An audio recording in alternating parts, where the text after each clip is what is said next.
மூளை வளர்ச்சிக்கும் இல்லைனா ஒரு இன்டெலிஜென்ஸ்க்கும் எல்லாத்துக்குமே வந்துட்டு தூக்கம் ரொம்ப ஒரு முக்கியமான ஒரு இந்த மாதிரி தூங்கிட்டு இருந்தோம் அப்படின்னா இந்த டைமுக்கு நல்லா தான் இருக்கும். ஆனால் லாங் டேர்ம் வந்துட்டு என்ன ஆகும்னா ஃபஸ்ட்டு மெமரி லாஸ். கண்டிப்பாக early dinner and early sleep வந்துட்டு ரொம்ப ரொம்ப ரொம்ப முக்கியம். இந்த காலத்தில் நம்ம உட்காந்து வேலை செய்கிற ஒரு சுச்சுவேஷனில் இருக்கிறோம் இல்லையா, அதுக்கு எனர்ஜியே தேவையில்லை. பேசுகிறதுக்கு கூட ப்ரொக்கோலியில் இருக்கிற எனர்ஜியோ கேரட் பீன்ஸ் பொரியலில் இருக்கிற எனர்ஜியோ முட்டையில் இருக்கிற எனர்ஜியோ எனக்கு போதுவே போதும்.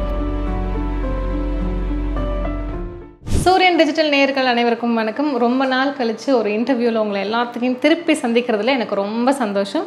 இன்றைக்கி பெண்களுக்கான ஒரு சில டிப்ஸாக இருக்கட்டும், இல்லைனா குட் ஸ்லீப்க்கு அப்படின்னு சொல்லிட்டு நிறைய குட்டி குட்டி கேள்விகள் வச்சுருக்காங்க.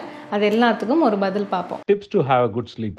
ஸோ நல்ல தூக்கம் வர வர யாருமே தூங்குறதுலனே நம்ம சொல்லிடலாம். அதுக்கு மேஜராக நான் வந்துட்டு டெய்லி இவ்வளோ கேஸ் பார்க்குற ஒரு எக்ஸ்பீரியன்ஸில் சொல்லணும் அப்படின்னா, குழந்தைங்க நிறையா தூங்குறதே இல்லை. இப்போ பெரியவங்க வந்துட்டு சின்ன வயசில் நம்மளாம் நல்லா சாப்பிட்டுட்டோம், அதனால இப்போ எல்லாம் ஓகே தான். ஆனால் இப்போது சிறுவர்கள் எப்படி சொல்கிறது, ஒரு 10 வயசில் இருந்தே நம்மெல்லாம் எப்போ தூங்கணும். இப்போ எனக்கு வந்துட்டு ஒரு ஏஜ் அப்படின்னா, நான் 10 வயசுலேயோ 5 வயசுலேயோ வந்துட்டு 8 மணிக்கு தூங்க போயிடுவேன். காலையில் 8 மணிக்கு எந்திரிப்போம். ஏன்னா மூளை வளர்ச்சிக்கும் இல்லைனா ஒரு இன்டெலிஜென்ஸ்க்கும் எல்லாத்துக்குமே வந்துட்டு தூக்கம் ரொம்ப ஒரு முக்கியமான ஒரு ஃபேக்டராக இருந்தது. ஆனால் இப்போது 5 வயசாக இருக்கட்டும், 10 வயசாக இருக்கட்டும், 15 வயசாக இருக்கட்டும், யாராக இருந்தாலும் தூங்குறதே இல்லை. மினிமம் அவங்களோட ஸ்லீப்பிங் ஹவர்ஸே வந்துட்டு 11 மணி 11:30 மணி. இது வந்துட்டு நார்மல் அப்படின்னு சொல்கிறாங்க. ஆனால் இது நார்மலே இல்லை. இந்த மாதிரி நமக்கு நான் சொல்லியிருப்பேன் இல்லையா, எப்போவுமே எல்லா இன்டர்வியூஸும் சொல்கிற மாதிரி நம்மளோட மூளை வளர்ச்சிக்கோ நம்ம உடம்புக்கு ஒரு விஷயம் வந்துட்டு சரியாகி போகணும், வேர் அண்ட் டேர் ரிப்பேர், நல்லா ஒரு ஹீலிங் ப்ராசஸ் அப்படிங்கிறது நடக்கிறது வந்துட்டு இரவு 10 மணிலேருந்து காலையில் 2:30 மணி வரைக்கும் நடக்கும். அந்த 4 மணி நேரம் நல்லா தூங்கிடணும். அந்த 4 மணி நேரம் தான் நம்ம எல்லாருமே கொட்டன்னு முடிச்சுட்டு 2:30 மணிக்கு தூங்க போயிடுவேன் அப்படின்னு தான் எல்லாருமே இப்போ சொல்கிறீங்க. ஸோ அதை தவிர்த்துக்கோங்க. மேக்ஸிமம் ஃபோன் யூசேஜ் மட்டும்தான். நான் என்னோடய பேஷண்ட்ஸை பார்க்கும்போது நான் ஒரு ஸ்டாட்டிஸ்டிக்ஸ் எல்லாம் எடுக்கிற மாதிரி இருக்குது. நல்லா ஃபோன் பார்ப்பேன், தூக்கமே வராது, 11:30 மணிக்கு தான் தூங்க போவோம். இது வந்துட்டு ரொம்ப நார்மலான ஒரு டைமிங் ஆகிடுச்சு, விச் இஸ் வெரி பேட். இந்த மாதிரி தூங்கிட்டு இருந்தோம் அப்படின்னா இந்த டைமுக்கு நல்லா தான் இருக்கும். ஆனால் லாங் டேர்ம் வந்துட்டு என்ன ஆகும்னா ஃபஸ்ட்டு மெமரி லாஸ். எதையுமே ஞாபகம் வச்சுக்க முடியறதில்லை அப்படின்னு சொல்லுவாங்க. எல்லாத்தையும் மீறி ஆட்டோ இம்யூன் கண்டிஷன்ஸான ரிமட்டாய்டு ஆர்த்ரைட்டிஸ், சொரியாசிஸ், தைராய்டு, இந்த மாதிரியான விஷயங்கள் வர ஆரம்பிச்சிடும். நம்மளால் அதை தவிர்க்கவே முடியாது. தைராய்டுக்கும் தூக்கமின்மைக்கும் கனெக்ஷன் இருக்கா? சொரியாசிஸ்க்கும் தூக்கமின்மைக்கும் அது ஸ்கின் ப்ராப்ளம் தானே, ஆயின்மெண்ட் போட்டால் சரியாயிடாதானே? இல்லவே இல்லை. உங்கள் உடம்புல ஒரு நோய் வந்திருக்கு, அந்த நோய் சரியாகணும் அப்படின்னா இந்த வேர்ல்டு வந்துட்டு நேச்சுரலாக ஒரு சில மெடிசன்ஸ்லாம் கொடுத்துருக்கு. இந்த பாடிக்கு நேச்சுரலாக ஒரு மெடிசன் இருக்குது, which is sleep, happy mind, vitamin D which is sun, and சன்லைட்டும் மூன்லைட்டும் நல்லா நம்மளை ஹீல் பண்ணும். உங்களை பொறுத்த வரைக்கும் ஒரு ஆரோக்கியமான வாழ்க்கைனா அது என்னன்னு நான் சொல்லுவீங்க? ஹெல்த் அக்கார்டிங் டு மீ வந்துட்டு இட் இஸ் எப்படி சொல்கிறது, ஒரு ஹாப்பி மைண்ட் செட்டே போதும் அப்படின்னு. அதாவது எனக்கு நோயே இல்லை, ஆனால் எது வந்துட்டு நீங்கள் சொத்தாக பார்க்குறீங்க, ஒரு நல்ல ஹெல்த்தாக பார்க்குறீங்கன்னா கரெக்டான பிஎம்ஐயில் ஒரு பாடி. ஏன்னா வெயிட் அப்படிங்கிறது வந்துட்டு நமக்கு நல்ல விஷயங்களை கொடுக்கவே கொடுக்காது. நான் ஒரு 100 கிலோ இருக்கேன்ப்பா, 100 கிலோ இருக்கிறனால எனக்கு இந்த விஷயங்கள்லாம் சூப்பர் அப்படின்னு யாருமே சொல்ல முடியாது. உங்கள் பிஎம்ஐக்கு ஏற்ற மாதிரி உங்களோட வெயிட் வந்துட்டு எனக்கு ஒரு பயங்கரமான ஒரு வெல்த்தாக நான் வந்துட்டு கன்சிடர் பண்ணுவேன். அண்ட் ஆல்சோ ஒரு ஹாப்பி மைண்ட் செட். அதாவது எப்பவுமே சந்தோஷமாக இருக்க முடியாது, நிம்மதியாக இருந்தாலே அது ஒரு நல்ல வாழ்க்கை தான். ஸோ நிம்மதியை நமக்கு கொடுக்காத ஒரு சில விஷயங்களை நம்மக்கிட்டேருந்து விலகி வச்சு நிம்மதி கொடுக்குற விஷயங்கள் மட்டும் நம்மக்கிட்ட வச்சுக்கிட்டோன்னா இட் வில் பி நைஸ்.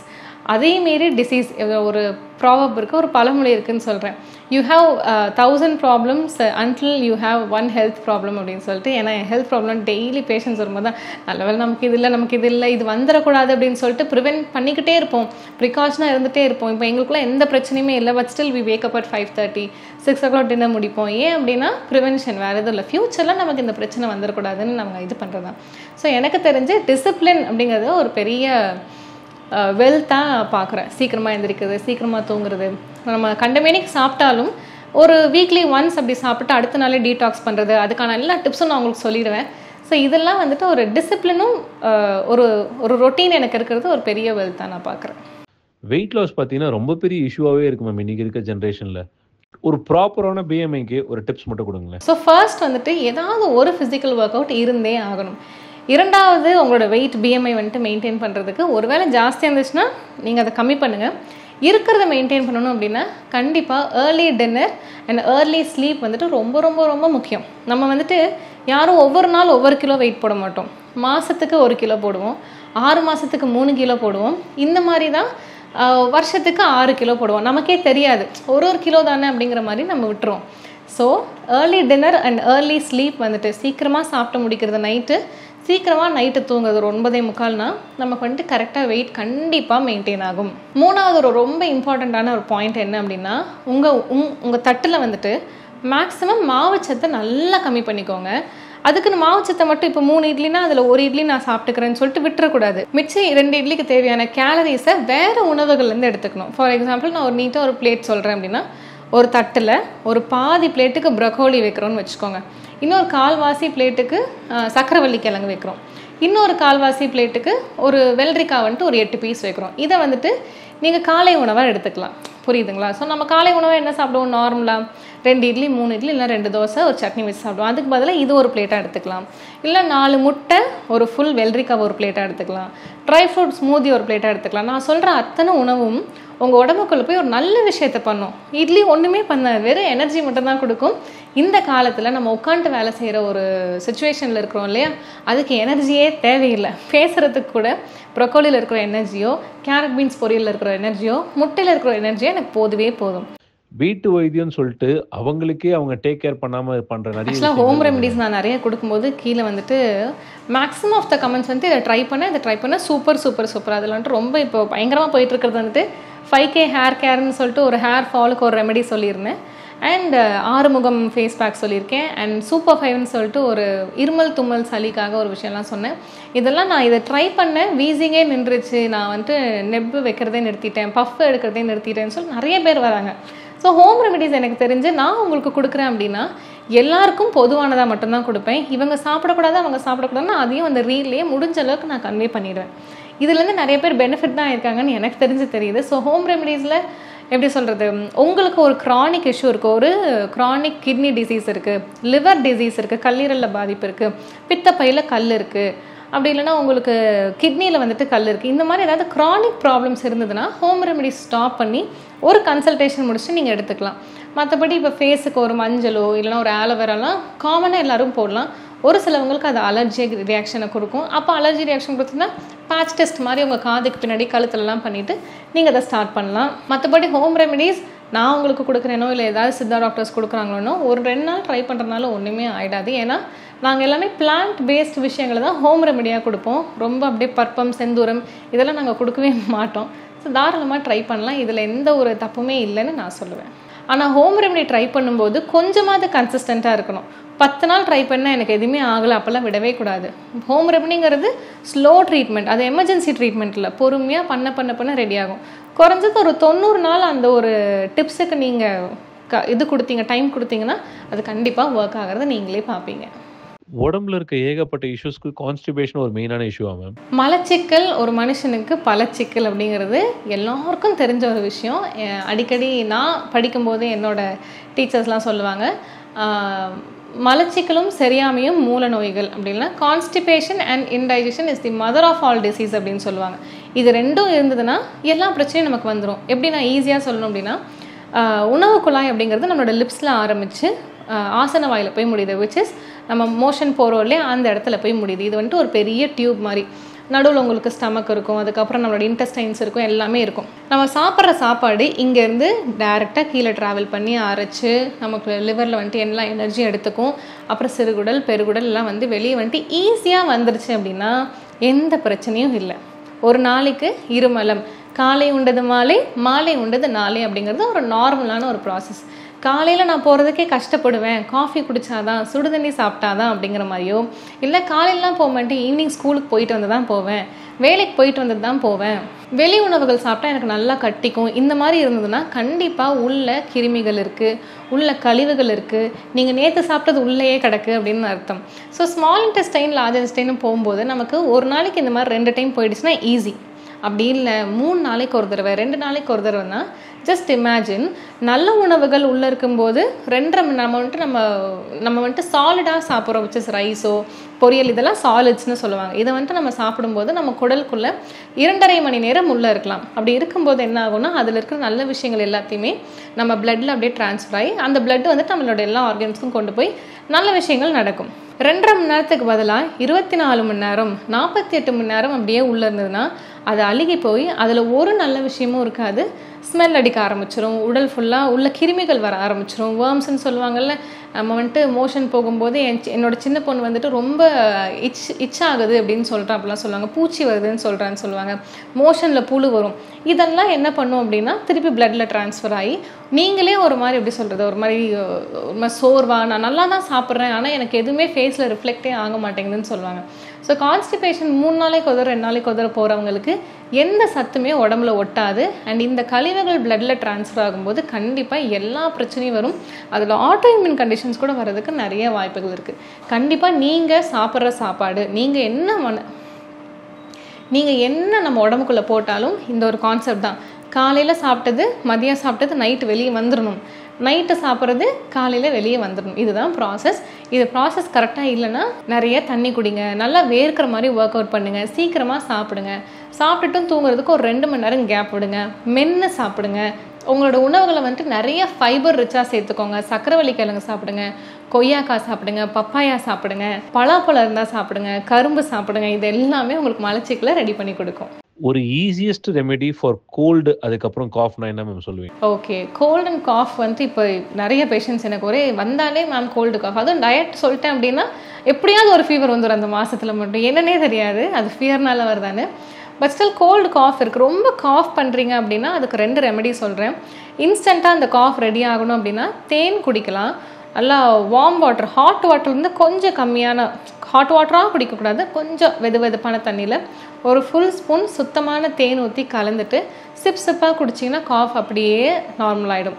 இன்னொரு ரெமெடி வந்துட்டு காஃபுக்கு இன்ஸ்டண்ட்டாக சாப்பிடணும் அப்படின்னா அன்சால்டட் பட்டர் வாங்கி நீங்கள் ஒரு ஃபுல் டீஸ்பூன் எடுத்து ரூம் டெம்பரேச்சர் கொண்டு வந்து ஃப்ரிட்ஜிலேருந்து அப்படியே எடுத்து வாய்க்கில் போட்டுறக்கூடாது, அது இன்னும் கோல்டு ஜாஸ்தி தான் பண்ணும். ரூம் டெம்பரேச்சருக்கு கொண்டு வந்து நீங்கள் சாப்பிட்டுட்டு ஒரு ஃபுல் கிளாஸ் வார்ம் வாட்டர் எடுத்திங்கன்னா நல்லாவே காஃபுக்கு கேட்கும். இன்னொரு நல்ல ரெமெடி அப்படின்னா கண்டிப்பாக பால், மஞ்சத்தூள், பெப்பர். பால் கபந்தான் நான் இல்லைன்னு சொல்ல, பட் ஸ்டில் பால், மஞ்சத்தூள், பெப்பர் உள்ளே இருக்கிற எல்லா கோளையும் வெளியே கொண்டு வந்துடும். ஃபுல்லாக காரி துப்பணும், அதை திருப்பி முழுங்கக்கூடாது. என்றைக்குமே நம்ம உடம்புல வந்துட்டு கோல்டோ காஃபோ வந்துச்சுன்னா உள்ள கிருமிகள் ரொம்பவே ஜாஸ்தி ஆகிடுச்சு, let me give it out, அந்த மாதிரி நம்ம உடம்பே கொடுக்குற ஒரு ரியாக்ஷன் அது. அதை ஒரு மாத்திரையை போட்டு நீ உள்ளே கடை அப்படின்னு சொல்லவே கூடாது, வெளியே வர விட்டுறணும். அண்ட் ஆல்சோ இந்த இன்ஃபெக்ஷன் வெளியே போகணும் அப்படின்னா நிறைய தண்ணி குடிக்கணும். வார்ம் வாட்டராக குடித்து யூரின் போய்கிட்டே இருக்கணும். நம்ம உடம்புக்குள்ள எந்த கிருமி உள்ளே போனாலும் யூரின்லேயும் ஸ்வெட்லேயும் மோஷன்லேயும் தான் அந்த கிருமியெல்லாம் வெளியே போகும். ஸோ அது 3யுமே ரெகுலேட் பண்ணுற மாதிரியான விஷயங்களை நம்ம நிறையா பண்ணணும். அதனால தான் ஆவிலாம் பிடிப்பாங்க. அண்ட் சுக்கு கஷாயம் போட்டு குடிக்கிறது நம்ம அம்மா அப்பாவுக்கு தெரியாத மருத்துவமே இல்லை. நான் வந்துட்டு கோல்டு காஃபுக்கு ஒரு பொடி சொல்லியிருப்பேன், ஆடாதொடை, தூதுவளை, தும்பை, துளசி, கண்டங்கத்திரி. இது எல்லாமே சம அளவு எடுத்து ஒரே டப்பாவில் போட்டு ஃபுல்லாக மிக்ஸ் பண்ணிவிட்டு வீசிங் இருந்தாலும் ஆஸ்மா இருந்தாலும் எது இருந்தாலும் நீங்கள் வந்துட்டு இதை வந்துட்டு தாராளமாக யூஸ் பண்ணலாம். காலையில் ஒரு ஃபுல் டீஸ்பூன், நைட் ஒரு ஃபுல் டீஸ்பூன், 1/4 டம்ளர் தண்ணியில் மிக்ஸ் பண்ணி கூட எடுக்கலாம். இது ரொம்ப சூடாகுது எனக்கு உடம்பு அப்படின்னு சொன்னீங்கன்னா காலையில் மட்டும் ஒரு ஃபுல் டீஸ்பூன் தேனில் குழச்சி கூட சாப்பிட்லாம். இதை சாப்பிட்டு முடிச்சுட்டு பால், மஞ்சத்தூள், பெப்பர் எடுத்துக்கோங்க, நல்ல ஒரு டிஃப்ரென்ஸ் இருக்கும். ஒரு விதமான பயமே உருவாகுது மேம் சில நியூஸ் எல்லாம் பார்க்கும்போது. ஃபிட்னஸ்க்கு போயிட்டு ஹை ஃபிட்னஸில் போய் இறக்குறவங்களாம் ஏகப்பட்ட பேர் இருக்காங்க. இந்த ஹெல்த் கண்டிஷனை பொறுத்து தான் நம்ம ஜிம்முக்கு போனோமா வேணாமான்றதை முன்னாடியே நம்ம டிசைட் பண்ண வேண்டியது இருக்குங்களா? ஓகே, மேக்ஸிமம் வந்துட்டு ஜிம்மில் போய் ஒர்க் அவுட் பண்ணேன், நான் பயங்கரமாக அப்படியே ஹார்ட் அட்டாக் வந்தேன், செத்தேன் அப்படிங்கிற மாதிரி நிறைய விஷயம் நம்ம பார்த்துட்ருக்கோம். ஜிம் ஒர்க் அவுட் போகிறதுக்கு முன்னாடி ஒரு கரெக்டான கோச் கிட்டேயோ ஒரு நல்ல ஒரு ட்ரெயினர் கிட்ட போனீங்கன்னா கண்டிப்பாக பிளட் ரிப்போர்ட் அவங்க எடுக்க சொல்லுவாங்க. ஒரு USG அப்டமன் ஸ்கேன், அந்த ஸ்கேனில் நமக்கு ஃபேட்டி லிவர் இருக்கா, ஸ்ப்ளீனோமெகாலி இருக்கா, இல்லைனா உங்களுக்கு கிட்னியில் ஏதாவது ஸ்டோன் இருக்கா, பித்தப்பை கல் இருக்கா, ஏதாவது ஒன்று இருக்கா, இல்லைனா உங்களுக்கு அசைட்டிஸ் இருக்கா, இல்லை யூட்ரஸில் ஏதாவது ஃபைப்ராய்டு இருக்கா, இதை வந்துட்டு தெரிஞ்சிடும். ஜிம் ஒர்க் அவுட்டுங்கிறது ஒரு இன்டென்ஸான ஒரு ஒர்க் அவுட் இல்லையா? ஸோ இந்த ஒரு அப்டமன் ஸ்கேன் மஸ்ட்டு. ரெண்டாவது, உங்களோட பிளட் ரிப்போர்ட்டில் நீங்கள் மெயினாக பார்க்க வேண்டிய ஒரே விஷயம் கொலஸ்ட்ரால் மட்டும்தான். ஜிம் போகிறீங்கன்னா அது எக்ஸஸ் ஒர்க் அவுட், அது இன்டென்ஸ் ஒர்க் அவுட், அப்போ ரொம்ப மூச்சு வாங்குற மாதிரியான ஒர்க் அவுட். கரெக்டான ட்ரெயினர் இருந்தால் உங்களுக்கு இன்ஹேலேஷன் அண்ட் எக்ஸலேஷன் கூட கரெக்டாக சொல்லி கொடுப்பாங்க.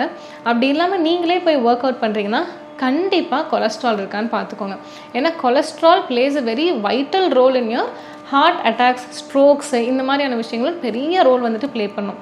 கொலஸ்ட்ரால் இருந்ததுன்னா என்னோட ஃப்ரீ அட்வைஸோ இல்லை என்னோட ஒப்பீனியனாக நான் சொல்கிறேன், do not go join in gym. கொலஸ்ட்ரால்னாலே நாங்கள் என்ன சொல்லுவோம்னா, அவங்களுக்கு என்ன மாதிரியான சிம்டம்ஸ் வரும் அப்படின்னா, உட்காந்த இடத்துல டக்குன்னு ஏசிலாம் ஓடிட்டுருக்கும், டப்புன்னு குப்புன்னு வேர்க்கும், அவங்களுக்கு மைல்டு அட்டாக் அப்படின்னு சொல்லுவாங்க, வேர்த்துரும், அப்படியே படப்படன்னு வருது, நைட்டு தூங்கும்போது அவங்க ஹார்ட் பீட் அவங்களுக்கே கேட்குறது, இந்த மாதிரியான விஷயங்கள் நல்லாவே இருக்கும். வெயிட் லாஸ் அப்போ மிஸ்டேக் வந்துட்டு நான் எல்லாத்துக்கிட்டையும் ஒன்று தான் சொல்கிறேன். என்னென்னா, கண்டிப்பாக கம்மியாக சாப்பிட்டா வெயிட் குறையும் அப்படின்னு நினைக்காதீங்க. கம்மியாக சாப்பிட்டா வெயிட் ஜாஸ்தி தான் ஆகும். எனக்கு தெரிஞ்ச எனக்கு வர அத்தனை பேஷண்ட்ஸும் வெயிட் லாஸ்னால் நான் கம்மியாக தான் சாப்பிட்றேன், இதுதான் ஃபஸ்ட்டு டயலாக் வரும். நீங்கள் நினைக்கிற மாதிரிலாம் நான் சாப்பிட்றது இல்லைங்க மேடம், நான் ரொம்ப கம்மியாக தான் சாப்பிட்றேன். 5 இட்லி சாப்பிட்ருந்தேன், நான் இப்போ 2 இட்லி தான் சாப்பிட்றேன். 4 தோசையை 1 தோசை ஆக்கிட்டேன், 8 சப்பாத்தியை 2 சப்பாத்தி ஆக்கிட்டேன்னு சொல்லுவாங்க. It is not that. கம்மியாக சாப்பிட்றதுனால யாருக்குமே வெயிட் லாஸ் ஆகாது. You should eat a lot. நிறையா நல்லதாக சாப்பிடணும், இது மட்டும் மைண்டில் வச்சுக்கோங்க. உங்கள் தட்டு ஃபுல்லாக ஃபுட்டாக இருக்கணும், அதெல்லாம் நல்ல உணவாக இருக்கணும். அந்த உணவில் 5% தான் மாவுச்சத்தாக இருக்கணும். மிச்சம் நீங்கள் எதை வேணாலும் போட்டு நிரப்பலாம். ஃபேட்டாக இருக்கலாம், ப்ரோட்டீனாக, அதாவது கொழுப்பு சத்தாக இருக்கலாம், நார் சத்தாக இருக்கலாம், நீர் சத்துக்கு ஒரு மோர் இருக்கலாம், புரதச்சத்துக்கு வந்துட்டு ஏதாவது பயிர் வகைகள், சிக்கன், மட்டன், மீன், பீஃப் எது வேணாலும் இருக்கலாம். ஸோ நீங்கள் இந்த தட்டு ஃபுல்லாக வந்துட்டு 5% மட்டும்தான் மாவுச்சத்து இருக்கணும். அப்போ நான் என்ன பண்ணலாம், ஒரு அரை சப்பாத்தி, அரை idli, 2 to 3 tablespoons of rice, இந்த மாதிரி வச்சுக்கிட்டிங்கன்னா நல்ல ஒரு வெயிட் லாஸ் இருக்கும். அண்ட் வெயிட் லாஸ் வந்துட்டு 1 மாதம் 2 மாதம் ப்ராசஸே இல்லை. It is a 2 to 3 year process. நல்லா ஒரு 150 கிலோ இருக்கும், 110 கிலோ இருக்கும் அப்படின்னா கிவ் இட் சம் டைம். உடம்பு வந்துட்டு போடுறதுக்கு எவ்வளோ டைம் எடுத்துச்சு? 8 வருஷமாக போட்டிருக்கீங்க, அதை ஒரே மாதத்தில் போட்டு அழிச்சிடணும்னா அது எப்படி முடியும்? வாய்ப்பே இல்லை. So give it some time. At least ஒரு வருஷத்தில் 20 கிலோ, அடுத்த வருஷம் 15 கிலோ, அந்த மாதிரி ஒரு 3 வருஷம் கொடுக்கும்போது சூப்பராக ஒரு டிரான்ஸ்ஃபர்மேஷன் கொடுக்கலாம். நான் எனக்கு தெரிஞ்சு என் பேஷண்ட்ஸ் ஏகப்பட்ட மிஸ்டேக்ஸ் பண்ணுவாங்க, ஆனால் பண்ணுறதுலேயே மேஜரான ஒரு மிஸ்டேக் வந்துட்டு கம்மியாக சாப்பிட்டா உடம்பு வந்துட்டு கம்மியாகும்னு நினைக்கிறது. அப்படி இல்லவே இல்லை. வெயிட் லாஸ் ப்ராசஸ்க்குள்ளே நீங்கள் என்ன கரெக்டான நியூட்ரிஷனிஸ்ட் கிட்ட போனீங்கன்னா தட்டு ஃபுல்லாக நல்ல உணவுகள் கொடுப்பாங்க. நம்மளோட வாங்கப்பழக்கலாம் பேஷண்ட்ஸும் அதே மாதிரி தான் சூப்பராக நிறையா சாப்பிடுவாங்க. நிறைய பேர் என்ன சொல்லுவாங்கன்னா, காலையில் மதியம் சாப்பிட்டு நைட் எனக்கு வேண்டாம் போதும் அப்படின்றவாங்க. ஸோ அந்த மாதிரி இருக்கிறது தான் பெஸ்ட். ரொம்ப நாள் கழிச்சு சூரியன் டிஜிட்டலில் அவங்க எல்லாத்தையும் பார்த்தது ரொம்ப சந்தோஷம். இன்னொரு நாள் இன்னும் சூப்பரான ஒரு டாப்பிக்கோடு உங்களை திருப்பி பார்க்குறேன். நன்றி, வணக்கம்.